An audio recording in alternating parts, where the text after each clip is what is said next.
Senator Ted Cruz, Republican presidential candidate, argued the arrests are new evidence that the U.S. should not accept Syrian refugees.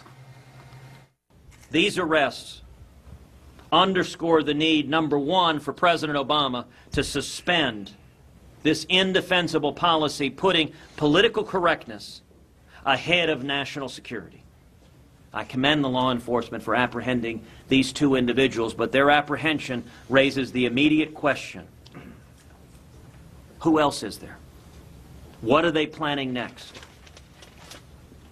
And what can we do to prevent the next terrorist attack before yet more innocent life is taken?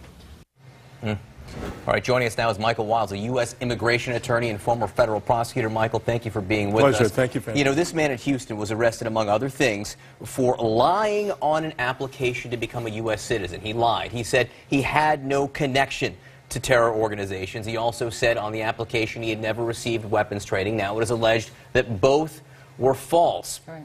But simply put, when you ask someone that question, is that thorough enough screening?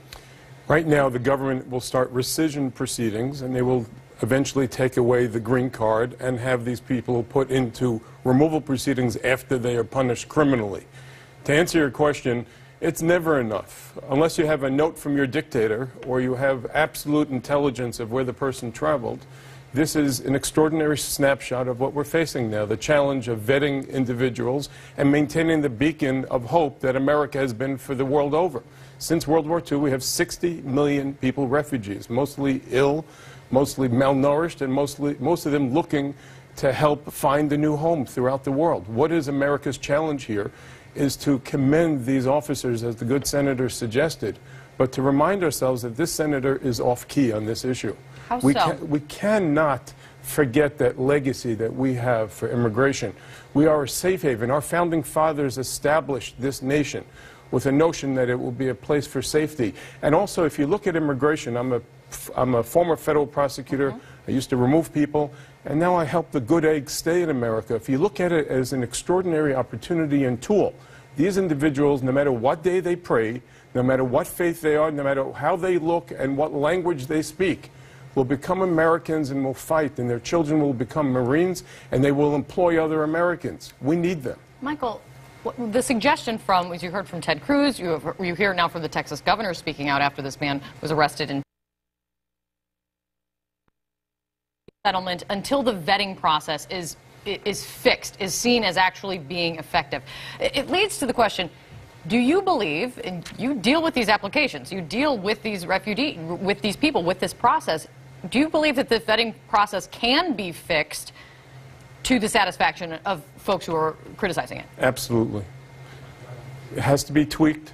It takes time. We have a case right now in our office, Mohammed Gulab. Mohammed Gulab was a goat herder who saved Marcus Luttrell, the feature of that Lone Survivor movie, the Navy SEAL that was felled. He is a refugee. It took us a year and a half to have him vetted.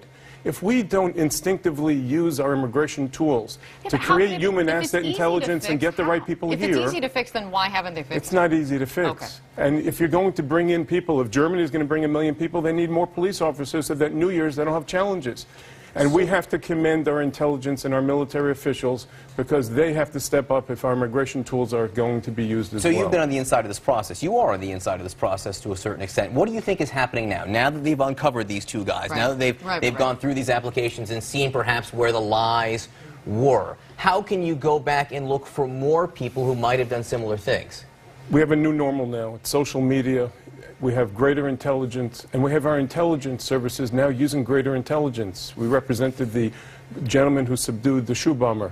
He was the hero who was in a dead sleep, woke up. We've been chasing shoe bombers and underwear bombers and the radicalization of women. At this stage, we are going to get one step ahead of them, and that is the challenge that our government has, and our founding fathers would want us to meet that challenge so that we do not throw out the very mantra of why we were established. Michael Wiles, thanks for coming here, helping us out on this. Complicated because it goes from the important vetting process, but it also very quickly enters the political process. Republicans are scaring people, and it's completely inappropriate. Well, this is part of the campaign right now. We've been hearing from both sides on it. Michael, thanks so much. Thanks, Michael. Just ahead, an ISIS